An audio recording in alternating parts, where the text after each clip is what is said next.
Welcome to Talking Dairy. I'm your host, Jack McGowan. This episode is part of a special series recorded at the 2025 Precision Dairy Farming Conference in Ōtautahi, Christchurch. I'm with Kirsty Ashcroft from Anexa Veterinary Services. Kirsty pulled together a farmer panel where farmers who are already using wearable technologies shared their real experiences with other farmers who are considering that investment.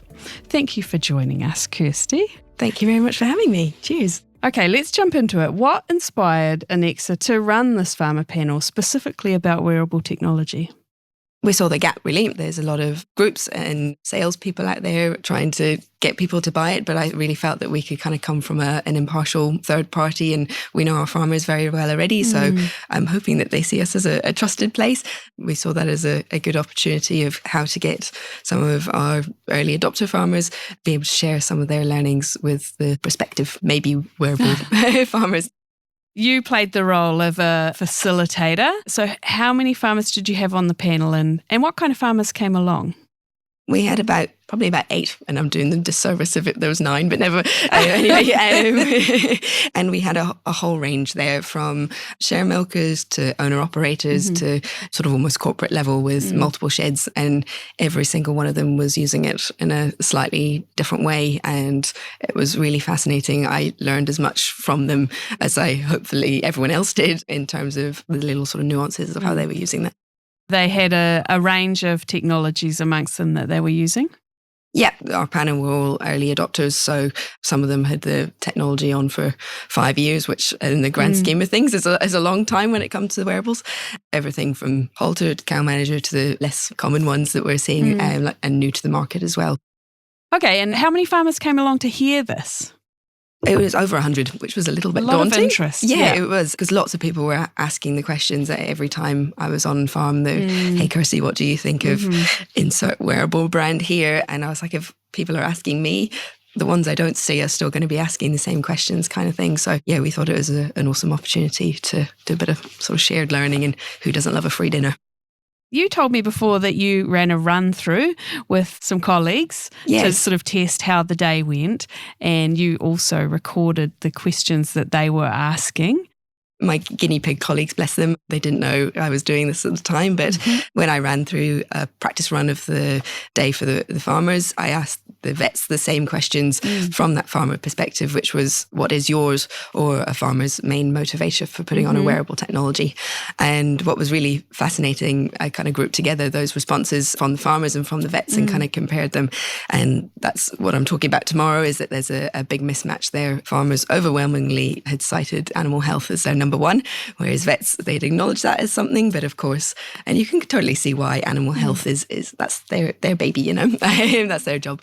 There were things that we agreed on, repro or heat detection being a major one, but yeah, it was very fascinating and quite eye-opening, really, that there was such a difference in motivation there, and quite a lot of what I've done since has been based off that. So it was surprising for at least some of the vets to hear those farmers say that one of their motivations, or the leading motivation for adopting the technology, was animal health. Yeah. Is animal health what they end up using the technology for, or does it end up being something different? I think it very much depends on what the reason someone's put a wearable on in the first place. And I guess to take one of the learnings from that discussion panel is, before getting a wearable, like deciding what your either your problem or your aspiration is on farm, and realistically, how can a wearable help that? For example, when the pasture management is a major issue, getting one of the wearables that doesn't have that, maybe that's not the thing, and vice versa. Why get something with pasture management if you've got that spot on, but maybe need a bit of help with heat detection or something? I think, yeah, going back, it does kind of depend on what their main motivator was in the first place. What has been interesting, though, and again, that was one of the questions that we spoke to our panel about, was sort of the surprising things that they've found has come from it, that perhaps they had got it for heat detection, but actually they've suddenly realised that they can use it for early mating to sort of see how they're tracking with their submission, and that's early alarm bells. And I guess that first season through, that was something that they, again, sort of theme that kind of came from it is that that first season just stick to the basics, and then once you've really got the hang of it, adding in the more kind of complexities, and that's when kind of having those, using it as part of either a repro review or even a milk quality consult, that can be a really, really cool bits of data that we find in there, and some really cool outcomes with that.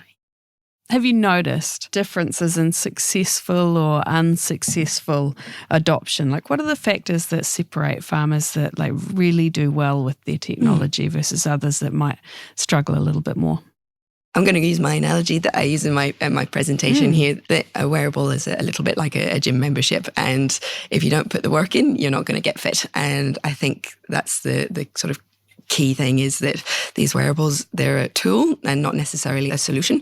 And so having someone to help kind of go through that data and really utilize it to its best extent is really important. And I guess as a little plug here, I think that's where your vet really can come in. We're veterinary scientists at the end of the day. Our whole job is getting the science, getting the data and transforming that into something sort of really usable and practical on farm. And certainly that's, if I do that right, I feel like I'm doing my job properly. Yeah, I think that self-awareness of going, hey, actually, I don't know how to use this to its best or its full potential here.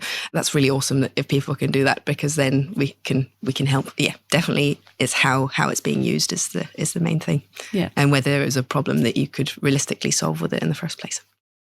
What's an example of how you as a vet could help a farmer who's not perhaps getting the best out of their technology yet? Something that's made my heart break is that I've been on farm and I'm very interested in what the wearables are doing, and I'm there seeing a sick cow or something, and how's the wearables working for you? What did their health alert say? And they're like, I don't know, I switched them off, it was annoying me. And my heart breaks. That's a huge investment that people are using and not utilising it properly. And that false positive thing, I feel like can be really, really frustrating. And I feel like I've almost failed in my job there by not sort of helping come up with a solution for that. So in those particular scenarios, we've sat down and gone through using that sort of farm specific, like we know what the common problems are on that farm, we know what the common treatments are, and maybe making a sort of triage plan so people are able to, they don't have to call the vet for every sick cow, and they don't have to ignore every health alert. They can triage it themselves a little bit better. And if they're really, really bad, let's talk to the companies and maybe change that level slightly. Nice. Yeah. Okay, what's the key message that you hope farmers will take away from your talk tomorrow or from listening to you now? For the farmers, a little bit of a plug here, but use your friendly local vet to help you make the most out of that. Going back to my analogy there with being a PT, like truly that's what we're wanting at the end of the day, is sort of that treat at the very cause. Because again, some of these wearables can be used in early identification, and I think like early identification, you get your less production losses, and that leads to sort of better welfare and more efficiency on farm and everything. But let's try and get it that they don't even get to the subclinical stage, sort of really treat at that top of the cliff before anything even goes over, kind of thing. And use your vet. We love them. We love it. We love that data. Yeah, so it sounds like a real opportunity there for farmers to move the way they work with their vet away from, being an ambulance at the bottom of the cliff, more to like preventative, because that data allows the vet to work in that space. I think that sort of perception that no one's going to argue that my job's a gnarly lame cow or sort of rotten calving, head back calving, something like that smells like a vet job, that sort of scenario. Yeah. And we do all that. But so much of the work that I find really, really, really rewarding is actually having those sort of almost farm system conversations, and really kind of I think you can get a better result for everyone in terms of animal welfare, efficiency, productivity by sort of foreseeing and preventing some of these issues in the first place. Brilliant. Well, thank you very much, Kirsty, for sharing what you heard from the farmer panel. The key takeaway is that successful wearable adoption isn't just about buying the technology. It's about having, as you said, clear goals and getting some support with it, being willing to invest time in learning how to interpret and act on the data, and vets can play a crucial role in that. Thank you so much. Thank you so much. Mā te wā.